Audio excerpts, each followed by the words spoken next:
Sports Radio 107.5 and 1400 The Fan presents Between the Lines with Sean Jones and Chris Havel.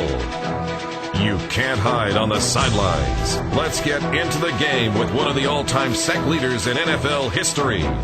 Sean Jones is a former Raider, Oiler, and Packer. And he won a Super Bowl ring as a member of the 1996 Green Bay Packers. It's time to go between the lines with Sean Jones and Chris Havel on Sports Radio 107.5 and 1400 The Fan. Sean, good to hear from you. How you doing today? I'm doing well, man. I'm doing really well. I'm still can't figure out why the Pro Bowl's before the Super Bowl, but other than that, I'm doing good. Very good. I guess your thoughts on that. On one hand, I like it because it gives fans in the States a chance to see all the pros and all their stars in one place, I guess, if they're happening to go to the Super Bowl as well. But really, why even play the game at this point, Sean? 30 replacements. I mean, that's unheard of. I mean, you're not watching an all-star game. You're watching a some-star game. You know what I mean? I don't understand. I like the idea. I really do. I like the idea of playing the game in the States. I think that they should have it on a rotation where, every other year or every 3 years or so you play it in Hawaii. I really believe the game should be stateside. Aaron Rodgers is going to be whether it's by default or not, the starting quarterback for the NFC. Talk a little bit, I guess, about Rodgers' ascension to where he's at now, and what is the benefit, either any confidence he might gain or the fact of being around the best of the best for a little bit of time and getting to mix with them? What are some benefits here for Aaron, do you think? Well, I mean, there are going to be tremendous benefits. First of all, you're recognized for what you did. Now, all that complaining we just did a minute ago. Yeah. Some guys, some very deserving guys, including Aaron, have gotten a chance to play in a Pro Bowl game, and that's an important thing.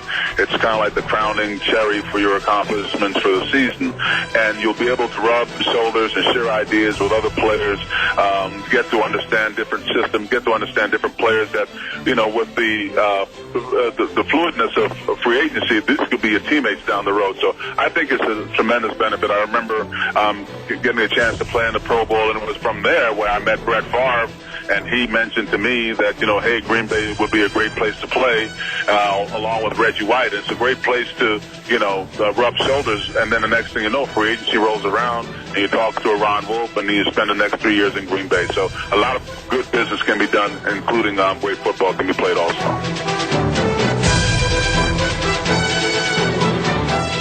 Sean Jones, Chris Havel, Between the Lines. Now we've got Josh on line one. He's got a question for you, Sean, and he's been holding since Tuesday about noon. So, Josh, go ahead. Hey, Sean, how you doing? I'm well, Josh. How are you? Good. Now, I just wanted to ask you, I guess, a little bit of a hypothetical.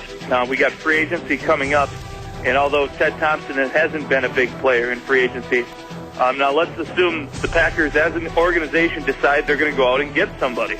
Now, in your opinion, Sean, if they're going to go out and spend some money, what guy is going to bring the most to our organization? I'll hang up and listen. Thanks for the call, Josh. And if not necessarily a specific guy, maybe definitely a specific position. Yeah, and I would have to say, and I was thinking about it, it's kind of funny, Josh, that you were asking this question. I know you hung up, but I was thinking, man, kind of like how the Vikings went out and got Hutchinson on the offensive line. Is there a guy like that out there to shore up that offensive line, a guy that you know is a pillar for you and you can build around that's not going to kill you financially? And the flip side of that, a guy in the defensive backfield that I can add that's going to do those kind of things for me where I don't have the mismatches when I go, to their second, third guy down the road. I know that I'm still a top tier guy. Kind of like what Ron did. They had a pretty good defensive line when I came up there with Reggie, and you could have just sat pat and said, okay, we've got enough guys. Right. Why add another guy that can get after the quarterback? But he kind of stepped out and he did that, and I was grateful for it. And didn't stop there. We went ahead and got Santana later on because we knew we needed that kind of guy also. So you're always going to find those pieces. The key is to make sure the pieces are worthy of the pick. You know what I mean? Right. So I would definitely look at the defensive backfield, and I look at the offensive line.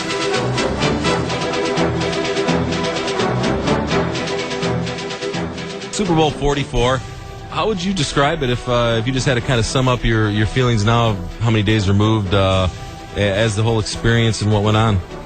It's kind of funny, and if I didn't have enough witnesses to bear this out, I wouldn't need to say this on the air. But I remember going off the air Thursday, and I said that if I said that the Colts couldn't win if New Orleans were going to able to get to them. Mm-hmm. And then right after I got up there, I meant to call you guys back the next day because I completely changed my mind. I said, New Orleans is going to win this game. And the reason why I changed so quickly, and I kept telling everybody, and I even got people in Vegas to change their minds and bet on the Saints. Because when a game is so evenly matched, all right, and everybody's going in one direction, I'm a contrarian by nature, and when we were talking about it during the show, I didn't voice that. And you just have to go in a different direction. People were downplaying New Orleans defense. And remember, I had said that I think that New Orleans defense really has a chance to get after the quarterback. Well, they didn't have as much of an effect in the first half as they probably could have and would have. But at the end of the game, clearly they did. And more importantly, and I think the obvious changing point in the game was the onside kick in the second half, because it took the wind out of their sails entirely, and they never recovered. It's like the old saying, everybody has a plan until you got hit. Well, that onside kick was a hit, and they never recovered from it. Sean, I thought that whole stretch from when he went for it, Sean Payton went for it on 4th down and goal, because I thought, what a brilliant move. You get the touchdown, great, you're happy, you kick off. If you don't, they got a long field. Otherwise, you get the 3, but they'll probably get 7 going the other way. I mean, you just don't want to be in that position. So from that stretch, and then still get the field goal before half because he played it pretty smart. And I know there's some questions about the time.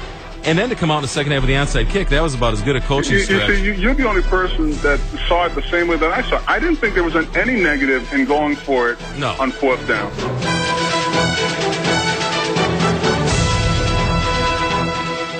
Between the Lines, we do this every Thursday on Sportsline from about 5:10 till about 5:40 or so. Another guy close to Green Bay that people completely misunderstood, I believe, is Charles Woodson. Okay, when I was at the Raiders, people didn't understand Charles. They would say, well, Charles doesn't work hard. And the reason why they thought Charles didn't work hard, because Charles worked before everybody worked. Charles would get to the gym or get to the field at 4:30, 5 o'clock in the morning. And the only reason why I knew that, because my dumb butt was there too. And I'd see Charles come in and get his workout in, and they're like, oh, Charles doesn't work out, he's not running after practice. I'm like, no, because he ran before practice, But if you don't get that about him, and the other thing about Charles is Charles did not like to be BS. He did not like anyone to look him in the eye and lie to him. And unfortunately, the NFL, you get a lot of that. Okay, and he just was that kind of guy. You're not going to look in the face and just lie to me. I'd rather you tell me no than to tell me you're going to do something and then not do it. And that's why they lost him at the Raiders. And it's been a benefit, obviously, for the Packers. But you look at what's happened with the Raiders. They haven't been able to replace that guy in 3 years. They've tried. They've drafted. They haven't replaced his leadership. They clearly haven't replaced his ability on the field.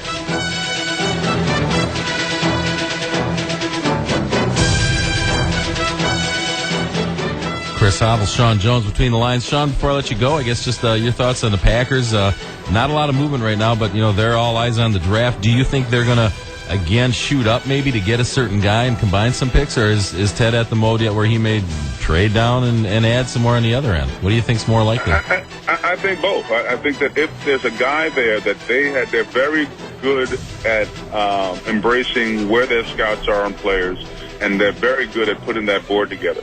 If for some reason, kind of like what happened with Rodgers a few years back, where there's a guy that they coveted, and for whatever reason they believe that guy was a top 5 player, and he falls in their lap, or he's a pick away, they may move up and grab that player because there's value to them. But if not, they're not going to reach just for the sake of reaching. They're not going to do the Raider thing and all of a sudden pick, Billy Swashbuckle from, Albuquerque U because he ran a great 40 and they like him. There's going to be rhyme and reason behind it, because they just don't do things that way. They're going to believe in their system and let the system work itself out. What's great about where the Packers are, being the youngest team in the league last year and having to force guys to play, they have the liberty now to just pick guys that fit. They don't have to reach for guys and say, okay, you're going to be a project, but we're taking you in the first round. They're going to pick guys that fit their system. Hey, great stuff, Sean. As always, appreciate it. Just a wealth of information. And fun, too. Absolutely. Always fun.